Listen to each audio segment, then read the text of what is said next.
Assalamualaikum warahmatullahi wabarakatuh. Perkenalkan, nama saya Ardiva Kurnia. Saya dari Prodi Akuntansi Pagi 2020.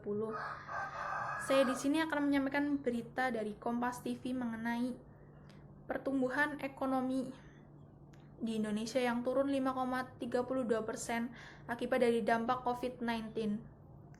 Badan Pusat Statistik atau BPS mencatat pertumbuhan ekonomi Indonesia pada triwulan kedua 2020 mengalami kontraksi atau minus 5,32% dibanding tahun sebelumnya. BPS menilai perlunya mendorong komponen konsumsi rumah tangga dan investasi untuk perbaikan pertumbuhan di triwulan ketiga bila dibandingkan triwulan pertama tahun ini pertumbuhan ekonomi mengalami minus 4,19%. Banyak hal yang memengaruhi kontraksi ekonomi, khususnya di masa pandemi COVID-19 seperti ini. Kepala BPS, Suharyanto, mengatakan ekonomi Indonesia dipengaruhi konsumsi dan investasi.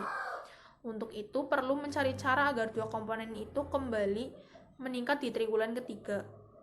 Menteri Perekonomian Airlangga Hartarto optimis bahwa laju perekonomian di 2 triwulan selanjutnya mulai membaik.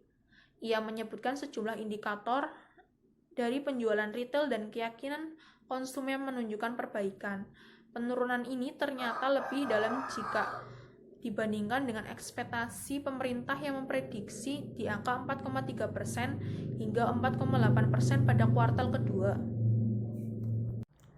Merosotnya pertumbuhan ekonomi ini disebabkan karena pandemi COVID-19 yang melemahkan berbagai sektor ekonomi. Turbulensi pandemi ini menyebabkan banyak perusahaan yang tak beroperasi hingga berujung pada proses PHK. Staf khusus Menteri Keuangan Justinus Prastowo optimis bahwa kondisi perekonomian Indonesia akan membaik di kuartal keempat 2020. Meski pada kuartal kedua dan ketiga 2020 ekonomi Indonesia sempat terkontraksi karena pandemi COVID-19. Bahkan, Justinus memprediksi ekonomi nasional pada kuartal keempat 2020 tumbuh 0,31%. Justinus pun menjelaskan alasan dirinya optimis bahwa ekonomi Indonesia bisa positif di kuartal keempat 2020. Salah satunya karena program stimulus yang diberikan pemerintah kepada masyarakat. Menurut dia, dari total anggaran program pemulihan ekonomi nasional atau PEN sebesar 695,2 triliun rupiah hingga Oktober 2020 sudah terserap setengahnya. Sekian yang dapat saya sampaikan. Terima kasih. Wassalamualaikum warahmatullahi wabarakatuh.